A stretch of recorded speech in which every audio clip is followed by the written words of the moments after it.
चलो कल कहाँ तक हुआ था? टाइप्स हो गया था, ठीक। पूंजीवाद, हाँ, पूंजीवादी, साम्यवादी और मिश्रित अर्थव्यवस्था। आज हेडिंग डालिए अर्थव्यवस्था के क्षेत्र, अर्थव्यवस्था के क्षेत्र।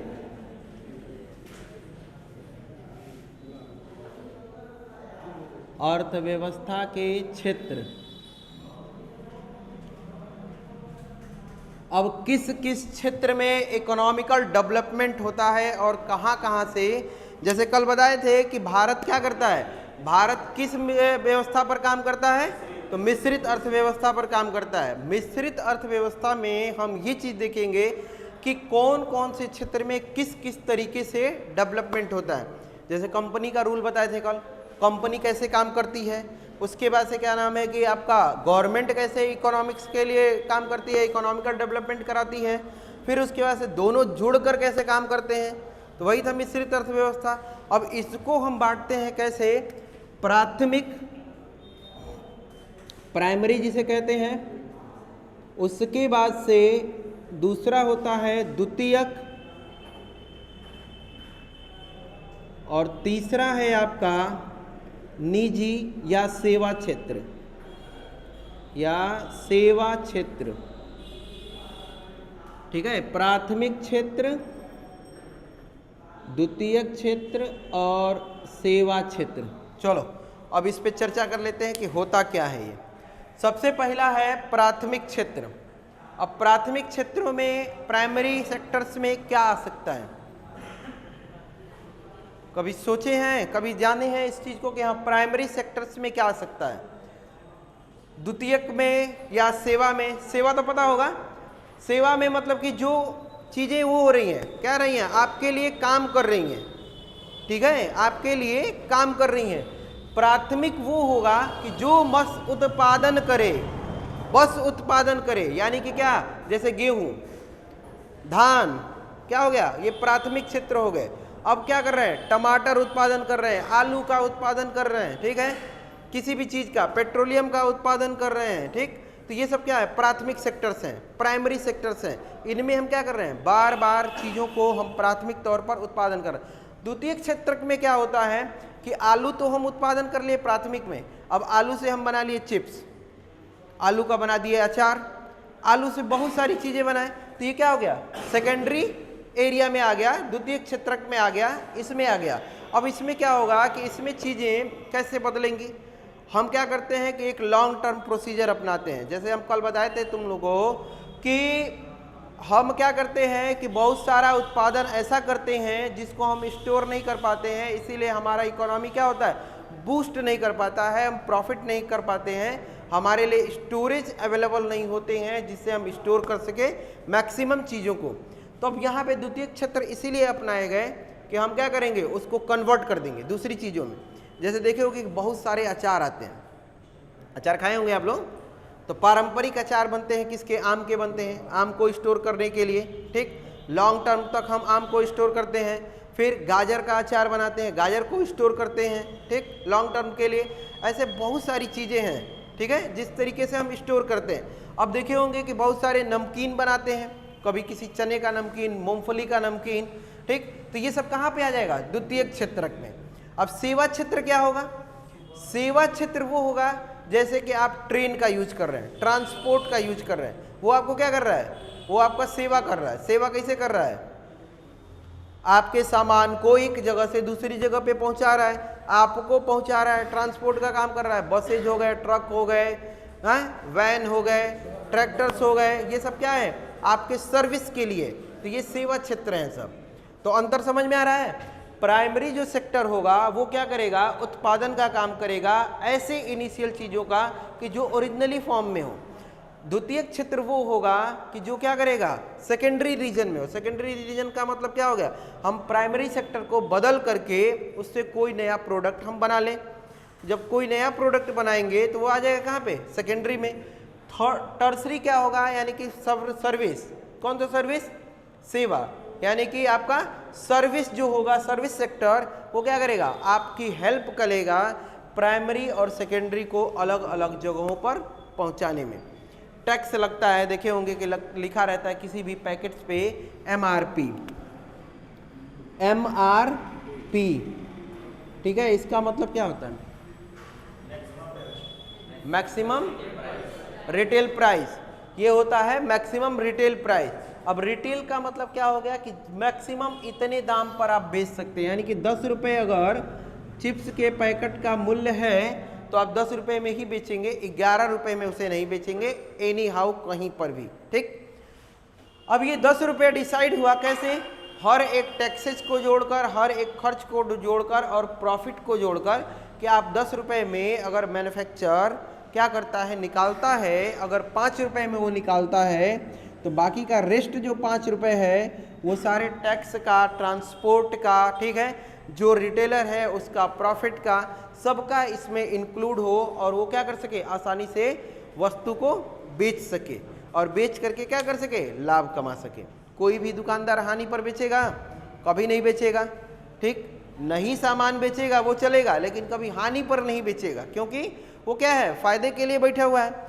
तो वो क्या करता है, होलसेल वैल्यू इसीलिए अलग होता है, रिटेल वैल्यू अलग होता है, इसीलिए उस पर लिखा होता है MRP। किसी भी वस्तु पर लिखा रहता है MRP, यानी कि मैक्सिमम रिटेल प्राइस। चलिए इसमें लिखना है, आप लोगों को लिखना है, लिख लीजिए।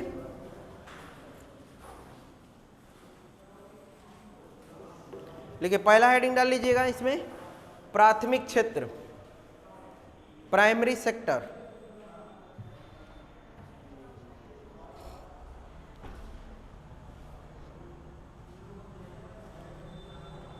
देखिए इस क्षेत्र में वे सभी प्रकार के संसाधन आते हैं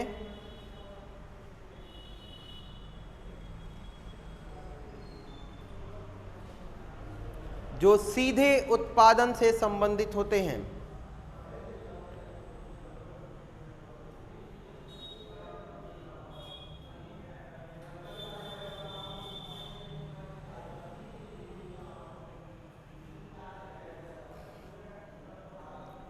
जैसे किसानों के द्वारा उत्पादित अनाज,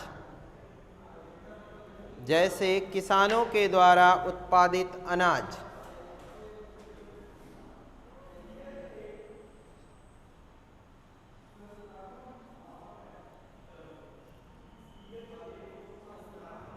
किसानों के द्वारा उत्पादित अनाज। चलिए दूसरा हेडिंग डालिए, द्वितीयक क्षेत्र। द्वितीयक क्षेत्र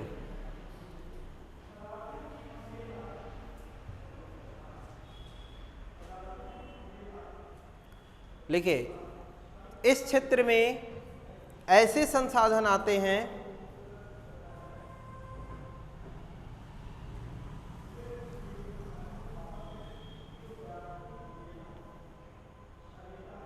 जो प्राकृतिक संसाधनों को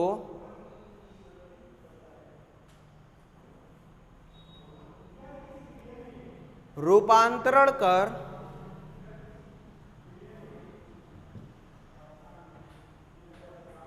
नए उत्पादन का कार्य करते हैं।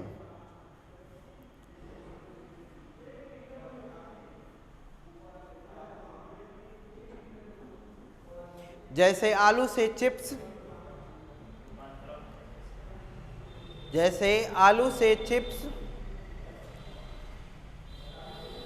टमाटर से केचप,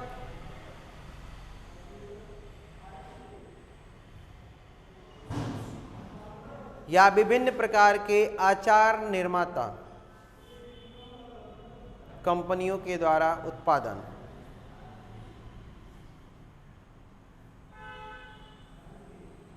सबसे बड़ी बात है, देखो यही एक ऐसा स्टोरेज का सिस्टम है कि जो एमएसएमई का कल फंडा बताए थे कि किस तरीके से एमएसएमई काम करता है, क्या करता है, ठीक।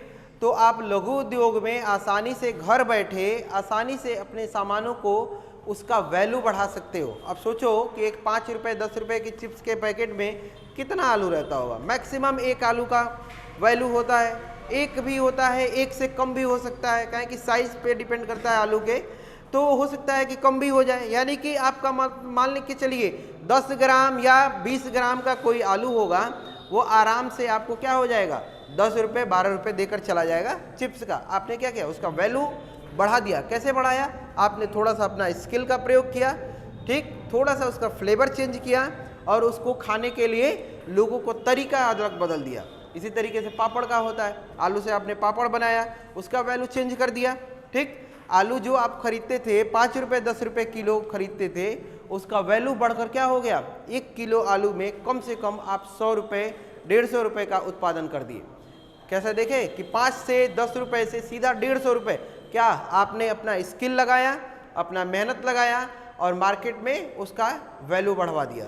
कैसे बढ़वा दिया, एक तरीके से, और लॉन्ग टाइम स्टोरेज किया और आसानी से लंबे समय तक बेचते रहे उसे, ठीक। नाइट्रोजन गैस होती है, ऑक्सीजन को हटा दिया जाता है उसमें से, इसलिए हटाया जाता है कि वो रिएक्ट न करे और नमी न प्राप्त करे, ठीक। इसीलिए उसमें रैपर में क्या करते हैं, नाइट्रोजन गैस करते हैं जिससे कि वो नमी न प्राप्त करे, ठीक। अब देखो होता क्या है, इसी तरीके से सेकेंडरी रीजन में जितने भी प्राइमरी सेक्टर के उत्पाद होंगे सभी को काम करेंगे उसी पे। अब लास्ट वाला लिख लो, सेवा क्षेत्र, तीसरा सेवा क्षेत्र।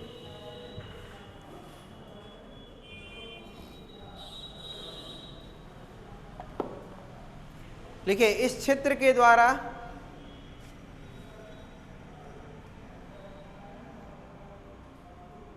विभिन्न प्रकार के सेवाओं का कार्य किया जाता है, जैसे विभिन्न प्रकार के सेवाओं का कार्य किया जाता है जैसे बैंकिंग,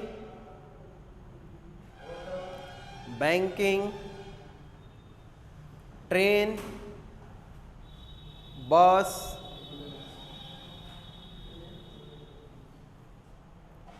रेस्टोरेंट्स हो गए, होटल्स हो गए इत्यादि।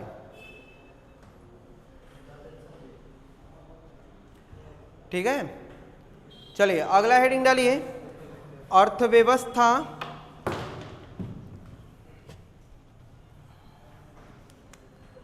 का स्वरूप। ठीक है, अगला हेडिंग आप डालिए, अर्थव्यवस्था का स्वरूप।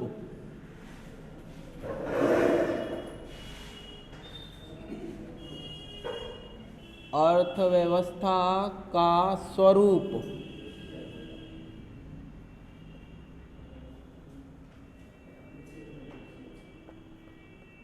अब देखिए अर्थव्यवस्था का स्वरूप क्या होता है। स्वरूप का मतलब सीधा सीधा ये कि किस फॉर्म में कैसे कैसे डेवलपमेंट हुआ। तो आप जैसा पढ़े हैं हिस्ट्री में कि ब्रिटिश गवर्नमेंट यानी कि यूरोपीय भारत आए, और भारत काहे लिए आए, व्यापार के लिए आए। सबसे पहले कौन आया था, पुर्तगाली, वास्को डिगामा।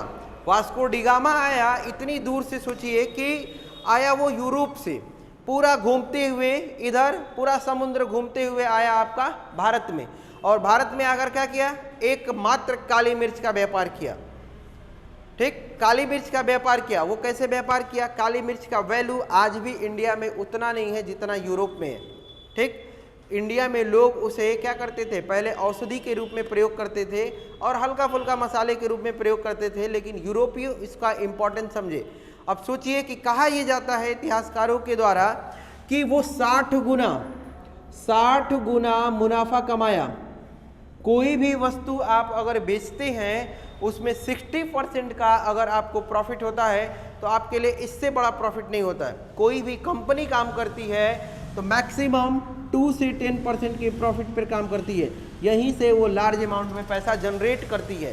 ठीक, लेकिन आप उसको क्या हुआ, 60 गुना का लाभ पहुंचा। पुर्तगाली था वो, जब यूरोप में गया और काली मिर्च लेकर जाकर बेचना शुरू किया वहाँ पे, तो लोगों के मन में, यूरोपियों में उत्सुकता जागी कि आखिर में ऐसा क्या पा गया ये। ठीक, वो कहता था कि एक काला सोना है। वहाँ से उसके पीछे पीछे बाकी यूरोपीय आए, भारत की तरफ आगमन शुरू हुआ।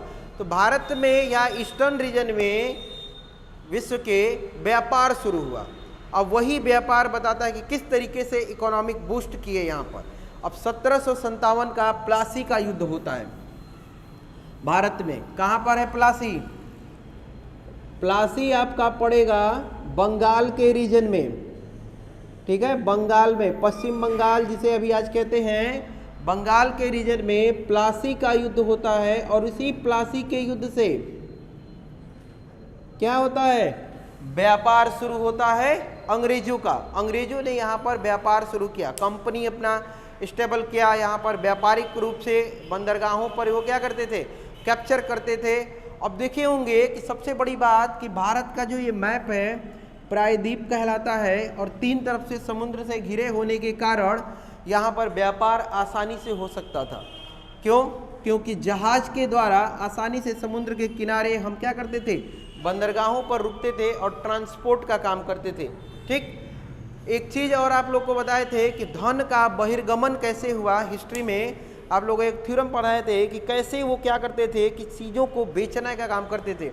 अब सोचिए, यहाँ पर वो क्या करते थे, कपास का उत्पादन कराते थे, अफीम का उत्पादन कराते थे और उसको ले जाकर कहाँ बेचते थे, चाइना में।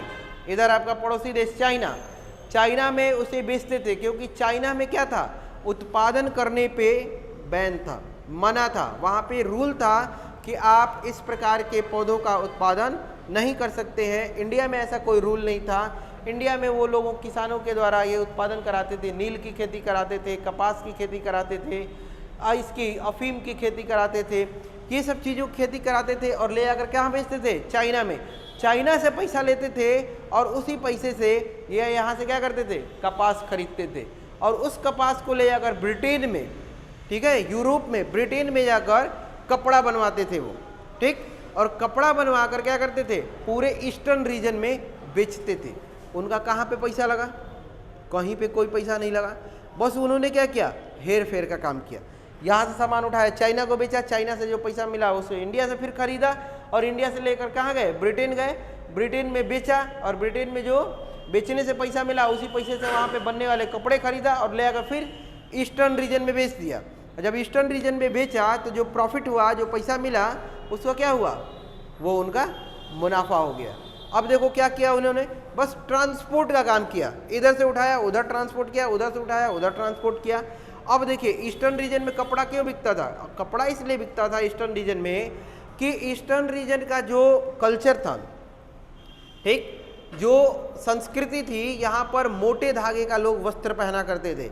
और ब्रिटेन में क्या हुआ, मशीनीकरण के कारण उन्होंने क्या किया, फाइन कपड़ा बनाना शुरू किया, पतला कपड़ा बनाना शुरू किया, रेशम के धागों का कपड़ा बनाना शुरू किया और वहाँ पर क्या हुआ, ईस्टर्न रीजन में प्रचलन हो गया। और ये अंग्रेजों के द्वारा ये चीज़ मेंशन करा दिया गया कि ये सिविलाइज्ड लोगों का क्या है, पहनावा है। ठीक, जैसे अभी है शादी समारोह में हम जाते हैं तो अपना कल्चर काहे नहीं अपनाते हैं, हम अपना धोती कुर्ता पैजामा नहीं पहनते हैं, हम क्या पहनते हैं, सूट पहनते हैं, टाई लगाते हैं, बढ़िया एकदम सूट बूट पहन के जाते हैं चमका के कि हाँ क्या करेंगे भैया, हम अच्छे लगेंगे। अच्छे तो हम धोती कुर्ता पे भी लगेंगे क्योंकि हमारा सांस्कृतिक है, वो हमारी संस्कृति है, हमारा पहनावा है। ठीक तो ये सारी चीज़ें हैं, लेकिन अब उसमें क्या होगा, उसमें समस्या ये है कि भैया हमको मॉडर्न दिखना है, हमको दूसरे का नकल करना है। हम इतना पाश्चात्य का नकल करते रहे कि हम क्या कहें, अपनी संस्कृति भूल गए। अब वो आते हैं सब टूरिस्ट बनकर यहाँ पे, तो यहाँ पर आकर क्या करते हैं, औरतें आकर साड़ी पहनना सीखती हैं, यहाँ से साड़ी लेकर जाती हैं। जैसे बनारस आपके नज़दीक है, बनारसी साड़ी खूब फेमस है, लखनऊ में चिकन के कढ़ाई के कपड़े फेमस हैं। उसी तरीके से साउथ में चले जाएंगे, कांजीपुरम के साड़ियाँ फेमस हैं। ठीक, केले के पत्तों के रेशे से बनाई जाती हैं कपड़े, वो फेमस हैं। वो क्या करते हैं, ब्रिटेन वाले आते हैं, अमेरिका वाले आते हैं, लेकर जाते हैं यहाँ से और पहनते हैं, डिमांड है उनके लिए। अभी हम क्या कर रहे हैं, अपनी संस्कृति खो रहे हैं। तो ये इकोनॉमिकल बूस्ट जो हुआ प्लासी के युद्ध से, धीरे धीरे यहाँ पर क्या हुआ, सोने की चिड़िया कहे जाने वाला भारत धीरे धीरे क्या हुआ, बिकना शुरू हो गया। लोगों को पता ही नहीं चला, लोगों को लगा कि भैया हम अपना सामान बेच रहे हैं तो हमें तो पैसा मिल ही रहा है, लेकिन हम बेच किसको रहे हैं, ब्रिटेन को। और ब्रिटेन उससे क्या कर रहा है, कई गुना पैसा कमा रहा है। ठीक, हमारे सामान से ही हम ही को बेचकर कई गुना पैसा कमा रहा है। दूसरी बात कि जो हम उत्पादन कर रहे हैं वो तो हम फ्री ऑफ कॉस्ट कर रहे हैं। ठीक, अब उसको हम बेच रहे हैं कुछ समय के पश्चात उसका पैसा हमें मिल रहा है, वो भी एक मिनिमम वैल्यू मिल रहा है। तो दादा भाई नौरोजी जो जाने जाते हैं ग्रैंड ओल्ड मैन के नाम से, उन्होंने ही इस थ्योरम को बताया था कि धन का बहिर्गमन किस प्रकार भारत से हो रहा है।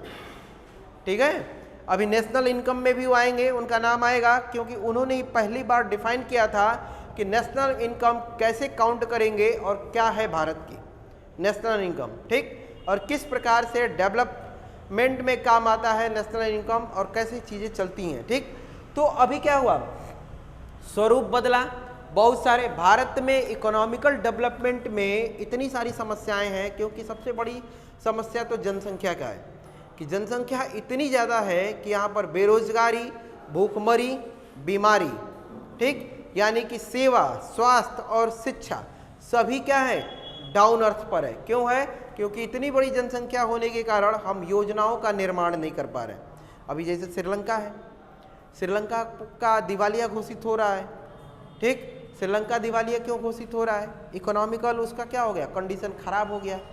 इकोनॉमिकल कंडीशन कैसे खराब हुआ, वो व्यापार नहीं कर पा रहा है। व्यापार किससे वो करता था, मुख्य रूप से रसिया और यूक्रेन से करता था। रसिया यूक्रेन आपस में लड़ रहे हैं, इसलिए कोई व्यापार नहीं हो रहा है, ना वहाँ से कोई सामान आ रहा है इनके यहाँ, ना यहाँ से कोई सामान जा रहा है, ना ये बेच पा रहे हैं ना खरीद पा रहे हैं। अब सोचिए, जिस देश में टमाटर 200 रुपये किलो, धनिया 200 रुपये किलो और 200-300 रुपये किलो मिर्चा बिके, जो डेली यूज वाली चीज़ें हैं, तो उसका इकोनॉमी कहाँ गया, इकोनॉमी कहाँ गया। या तो आपके पास खूब पैसा हो तब आप सरवाइव कर पाएंगे, या तो आप भूखे मर जाएंगे।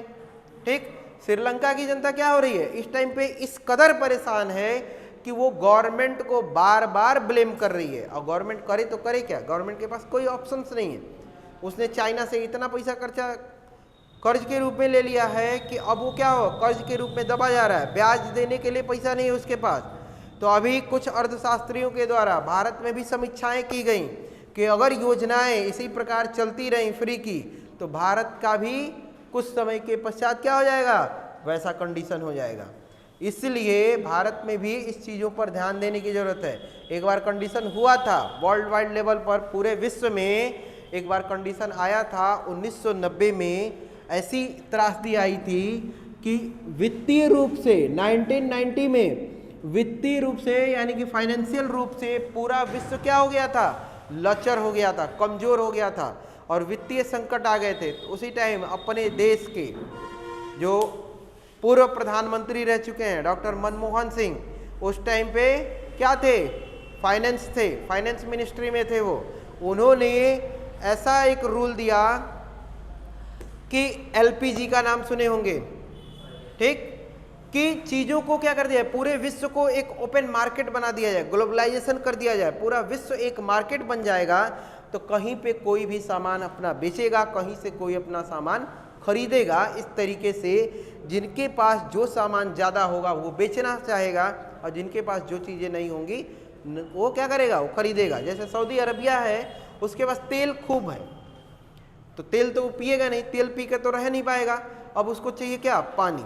तो पानी क्या करता है, खरीदता है ईस्टर्न रीजन से और ईस्टर्न रीजन को तेल बेचता है। उसी तरीके कल बताए थे आप लोग को कि इंडोनेशिया से हम व्यापार करते हैं, किस चीज़ का, हम चावल भेजते हैं, वहाँ से पाम ऑयल मंगाते हैं, मसाला उनके यहाँ भी होता है, मसाला हमारे यहाँ भी होता है। हम अपने यहाँ से क्या करते हैं, कुछ कोकोनट के उत्पाद भेजते हैं, जैसे हम दक्षिण अफ्रीका भेजते हैं, अल्फांसो आम बेचते हैं यहाँ से, ठीक।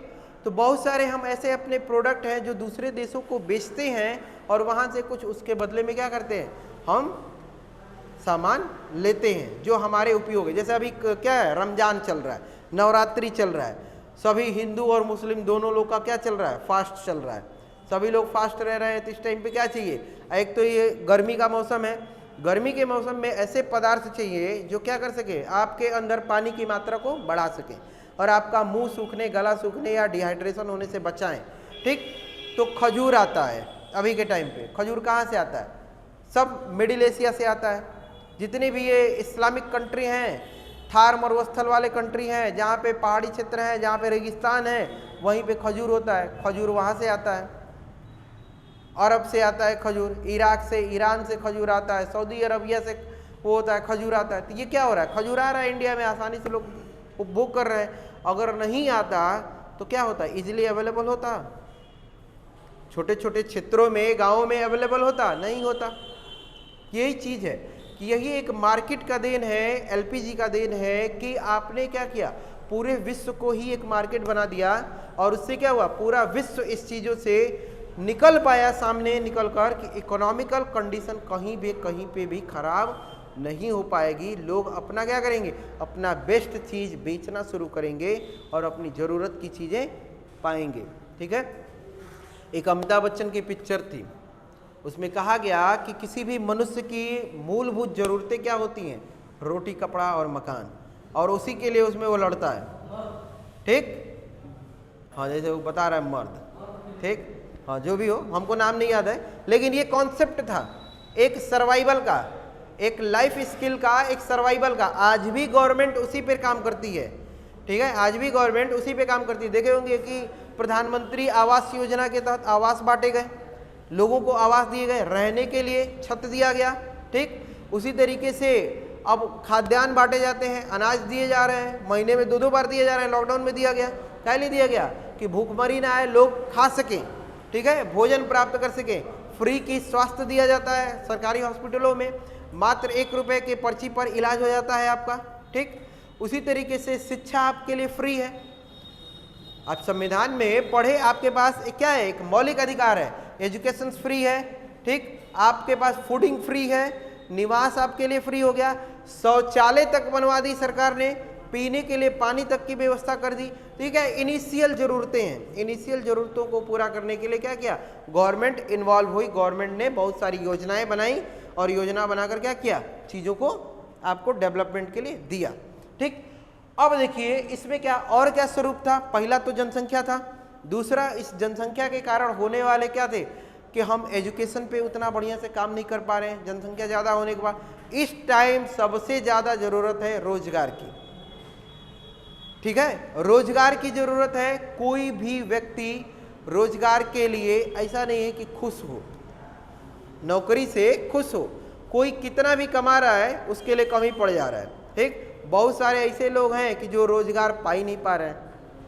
ठीक, तो बेरोजगारी है। बेरोजगारी क्यों पड़ी, जनसंख्या के कारण।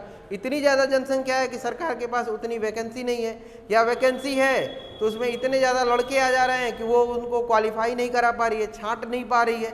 बहुत सारे तरीके करने पड़ रहे हैं। जैसे पहले क्या होता था कि आसानी से लोग टीचर बन जाया करते थे, नंबर लाते थे, मेरिट से टीचर बन जाते थे। अभी साल 2 साल से क्या हो रहा है, बढ़िया इनका एग्ज़ाम हो रहा है, यूपी टेट सी टेट हो रहा है। ठीक, अब उससे क्या हो रहा है, उससे कुछ दिन तक रहे, उसके बाद से क्या हुआ, और संख्या बढ़ा।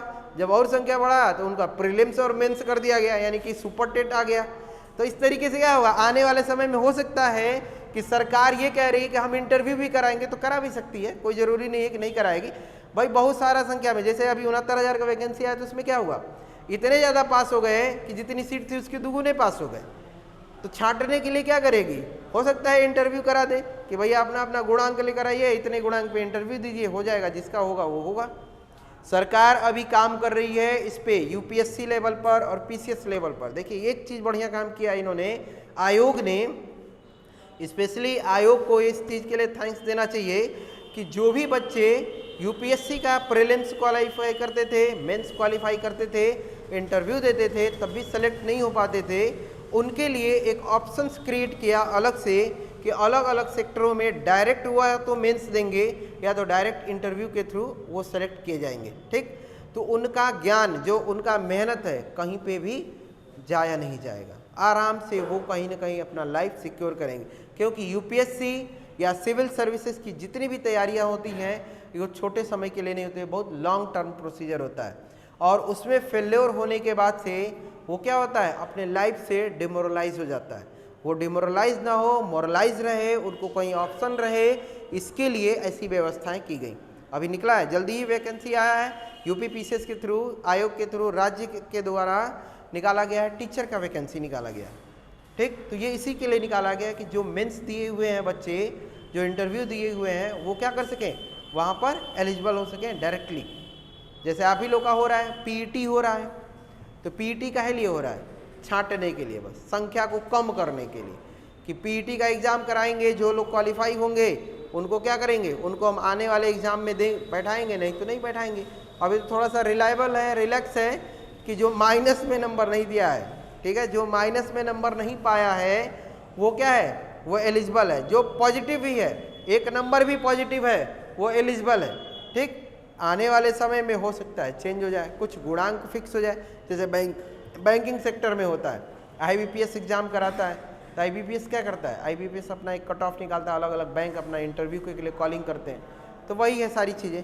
अब देखिए इसमें दूसरा जो है मैटर अर्थव्यवस्था के स्वरूप में, तो पहला तो जनसंख्या हो गया, दूसरा हमारा हो गया तकनीकी। अब हम तकनीकी पे कैसे काम करते हैं। अब एग्रीकल्चर है, एग्रीकल्चर मेन इकोनॉमी का हमारा बेस है। हम क्या करते हैं, खेती से ही बढ़िया पैसा उत्पन्न करते हैं, लेकिन हम क्या कर रहे हैं, तकनीकी हमारे पास है ये नहीं। बहुत सारी योजनाएं चली, जैसे एक योजना चली कुसुम योजना, नाम सुने इसका, कुसुम योजना बहुत बढ़िया योजना थी। इससे मिलता था आप लोग को सोलर पंप, सोलर पंप दिया जाता था ब्लॉक के द्वारा, पहले आओ पहले पाओ स्कीम के तहत, कुसुम योजना के तहत गवर्नमेंट के द्वारा सोलर पंप प्रोवाइड किए जाते थे। इसमें क्या होता था कि आपको सोलर पैनल दिए जाते थे, आपके पास बस बोरिंग होना चाहिए अपना खुद का, और पंप दिया जाता था, आप सन एनर्जी के थ्रू उसको क्या करेंगे, सिंचाई करेंगे, खेतों की सिंचाई करेंगे। अब खेतों की सिंचाई आप करेंगे तो आप ट्रेडिशनल जैसे बिजली पर, डीजल पर, पेट्रोल पर निर्भर नहीं होंगे, आप सोलर पर निर्भर होंगे और आसानी से क्या करेंगे, खेतों का कम लागत में सिंचाई कर सकेंगे, और अधिक से अधिक बिजली उत्पन्न जब करते हैं तो उसको बेच भी सकते हैं गवर्नमेंट को, तो उससे भी आपको बेनिफिट होगा। इसी तरीके से एक योजना आई थी एग्रीकल्चर के लिए, 1 ड्रॉप 1 क्रॉप, यानी कि आप पानी का वेस्टेज मत करिए, एक ऐसे पाइप का प्रयोग करिए जिसमें क्या रहे, जगह जगह पर छिद्र रहे, और वहां पर आप प्लांटेशन करके उसको क्या करिए, आसानी से उस पर्टिकुलर प्लांट के पास में पानी दे सकें। ठीक है, उस पर्टिकुलर प्लांट के पास पानी दे सकें, कहीं भी किसी भी रेस्ट फील्ड में पानी न देना पड़े। आप इस तरीके से अगर पाइप फैला देते हैं तो बाकी अन्य जगहों पर आप पानी नहीं देंगे। और बहुत सारे तकनीक आए, ठीक, ये ट्रैक्टर ट्रॉली तो ये बहुत पुरानी चीज़ें हो गई, बहुत परंपरा से चल रही हैं, आप इससे बहुत आगे निकल चुके हैं। अब क्या हुआ कि आपने हार्वेस्टर्स का यूज किया, मैन पावर कम किया, हार्वेस्टर का यूज किया। हार्वेस्टर में क्या हुआ कि आसानी से आप खेतों की कटाई कर दिए, अनाज की कटाई कर लिए, डायरेक्ट अनाज अपने आप घर पे पहुंचा लिए। पहले आपका स्टोरेज का वो था, दिक्कत था कि हाँ हम फसल को काटेंगे, फिर उसको क्या करेंगे, उस फसल को हम क्लीनिंग करेंगे, बहुत सारी व्यवस्थाएं करेंगे, तब जाकर अनाज हमें मिलता था। अभी क्या हो रहा है, एक मशीन से बहुत सारा काम हो जा रहा है, आपके लिए भूसा मिल जा रहा है, अनाज मिल जा रहा है, आप सभी को पर्टिकुलर प्लेस पे स्टोर कर रहे हैं। तो ये एक तकनीकी है। इन तकनीकों का क्या था, एक अभाव था, सभी के पास पहुंच नहीं है इस चीज़ों की, इसलिए क्या हो रहा है, इकोनॉमिकल ग्रोथ नहीं हो रहा। हम क्या करते हैं, अपने यहाँ जो खेती करते हैं, हम वो खेती कैसा करते हैं, हम करते हैं जीविकोपार्जन के लिए। ठीक, जीविकोपार्जन के लिए जो खेती करते हैं उससे समस्या ये होती है कि जितना उत्पादन करते हैं उतना हम खाते हैं और कोई भी बेनिफिट नहीं होता। हम अगर उसी को वाणिज्यिक कृषि करते तो उससे क्या बेनिफिट होता, हम चीज़ों को उत्पादन करते मैक्सिमम तौर पर, और एक प्लांटेशन करते तो एक तरह का हमें प्रोसीजर अपनाना होता, एक तरह की बीमारी से समस्या का समाधान होना होता, और एक तरह का उत्पादन करते तो हम मैक्सिमम प्रॉफिट कमाने का भी क्या करते, लाभ उठाते। ठीक, मैक्सिमम प्रॉफिट होता। दूसरा एक तरीका होता है कि मल्टीपल फार्मिंग, जैसे हम क्या किए, मान लीजिए गन्ने की खेत, गन्ने की बोआई किए, उसी के साथ साथ हम प्याज की खेती कर दिए। जब तक प्याज तैयार होगा तब तक गन्ना क्या हो जाएगा, उससे ऊपर ग्रोथ कर जाएगा। आने वाले समय में फिर गन्ने की हम कटाई करेंगे। फिर गन्ने के किनारे क्या किए, हम जगह जगह पर बहुत सारे ऐसी चीज़ें लगा दिए, जैसे मूली हो गया, गाजर हो गया, शलजम हो गया। तो जितने भी हम रासायनिक खादों का, जैविक खादों का या पानी का जो भी हम प्रयोग करेंगे वो सब ऑटोमेटिक क्या हो जाएगा, सभी क्षेत्रों में फैलेगा और सबके लिए लाभ होगा। अलग से हमें कुछ करने